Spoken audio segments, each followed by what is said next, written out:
వయసు పెరుగుతున్న కొద్దీ మూత్రగండాలు కూడా పెరుగుతూ ఉంటాయి. ముఖ్యంగా మగవాళ్ళకి ప్రోస్టేట్ గ్రంథి పరిమాణం పెరగడంతో తరచూ మూత్రానికి వెళ్లాల్సి వస్తూ ఉంటుంది. అయితే మనసు మూలాల్లో ఎక్కడో ప్రోస్టేట్ క్యాన్సర్ గురించిన అనుమానము మెదులుతూ ఉంటుంది. ఇలాంటప్పుడు 6 నెలలు ఏడాదికోసారి ప్రోస్టేట్ స్పెసిఫిక్ యాంటీజెన్ పరీక్ష PSAను చేయించుకుంటే చాలు. ప్రోస్టేట్ గ్రంథిలో క్యాన్సర్ ఆనవాళ్లను చాలా ముందుగానే పసిగట్టొచ్చు. ప్రోస్టేట్ గ్రంథిలో క్యాన్సర్ ఆనవాళ్లను పట్టించే PSA పరీక్ష గురించి ఇప్పుడు తెలుసుకుందాం.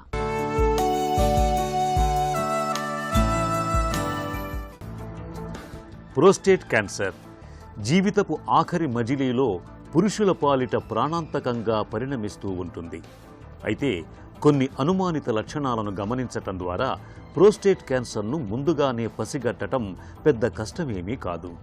తరచూ మూత్రానికి వెళ్లాల్సి వస్తున్నప్పుడు, మూత్ర విసర్జనలో మంట, మూత్ర విసర్జనకు చాలాసేపు పట్టడం, రాత్రి వేళల్లో ఎక్కువసార్లు మూత్ర విసర్జనకు లేవాల్సి రావటం, ధార తగ్గటం, మలి వయసులో ఇవన్నీ ప్రోస్టేట్ గ్రంథిలో అనారోగ్యాన్ని పట్టి చెప్పే అనుమానిత లక్షణాలు. ఇలాంటప్పుడు తరచూ ప్రోస్టేట్ స్పెసిఫిక్ యాంటీజెన్ అనే పరీక్షను తరచూ చేయించుకుంటూ ఉండాలి. రక్తంలో PSA శాతాన్ని బట్టి ప్రోస్టేట్ గ్రంథిలో క్యాన్సర్ ఆనవాళ్లను ముందుగానే గుర్తించి తగిన చికిత్సతో పాటు నివారణ చర్యలు తీసుకునే అవకాశం మనకు ఉంటుంది.